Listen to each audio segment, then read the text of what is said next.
અમારા જમાનામાં આવું થેરેપી જેવું કંઈ જ નહોતું. બાળક સ્લો છે પણ ટાઈમ આવશે બધું બરાબર થઈ જશે, વેઇટ કરીએ, જોઈએ. આવું જ કંઈક આપણે આપણા ઘરમાં સાંભળીએ છીએ. Hi, this is doctor Prachi Bansali, your physiotherapist, અને મારે તમને ખાલી એ જ કહેવું છે કે ચાઇલ્ડના ડેવલપમેન્ટલ ડિલેઝ માટે આ જે નોલેજ છે, અસેસમેન્ટ છે અને સોલ્યુશન પણ છે. જ્યારે કોઈ બાળક તેની ઉંમરના બીજા બાળકો કરતાં કંઈક બાબતોમાં મોડું કરે ત્યારે તેને ડેવલપમેન્ટલ ડિલે કહેવામાં આવે.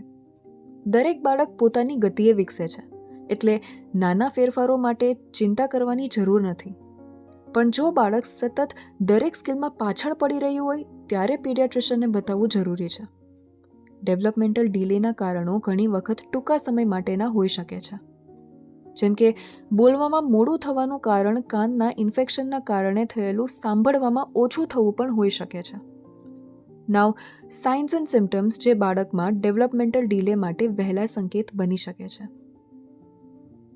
સાઇન્સ જેમ કે 5 મહિના સુધી બાળક રોલ ન કરી શકે, 3 થી 5 મહિના દરમિયાન વસ્તુ પકડવા હાથ આગળ ન વધારે, ઇશારા જેમ કે હાથ હલાવવો બતાવવું ન કરે, અન્ય લોકોની ક્રિયા અથવા હલનચલનની નકલ ન કરે, 3 થી 4 મહિના સુધી અવાજ પર પ્રતિભાવ ન આપે અને બોલાવતા બાળક અવાજ ન કરે. નાવ સિમ્ટમ્સ જેમ કે માયોપથી એટલે કે માંસપેશીઓની બીમારી, પર્યાવરણમાં રહેલા ઝેરી પદાર્થનો સંપર્ક જેમ કે લેડ, જન્મ પહેલાં ગર્ભાવસ્થા દરમિયાન થયેલી તબીબી મુશ્કેલીઓ, બોલાવવામાં અને ભાષા વિકાસવામાં મોડું થવું, શીખવામાં મુશ્કેલી અને સાંભળવામાં તકલીફ.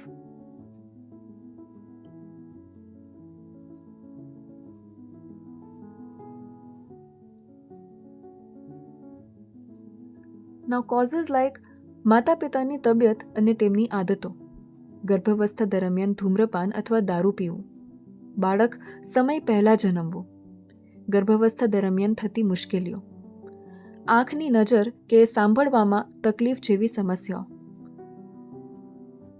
સ્વસ્થ ખોરાક ન મળવો તેમજ વારસાગત કારણો.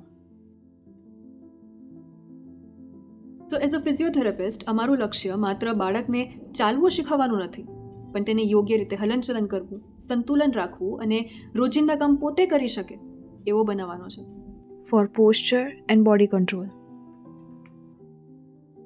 For gross motor skills, this helps baby reach milestones.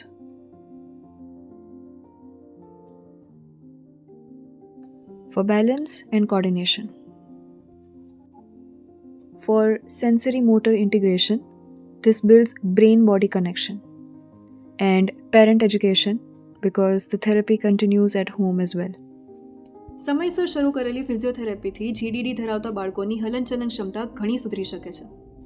જેટલું વહેલું સારવાર શરૂ કરીએ તેટલું જ બાળકનું મગજ વધુ સારી રીતે ઢળી શકે છે.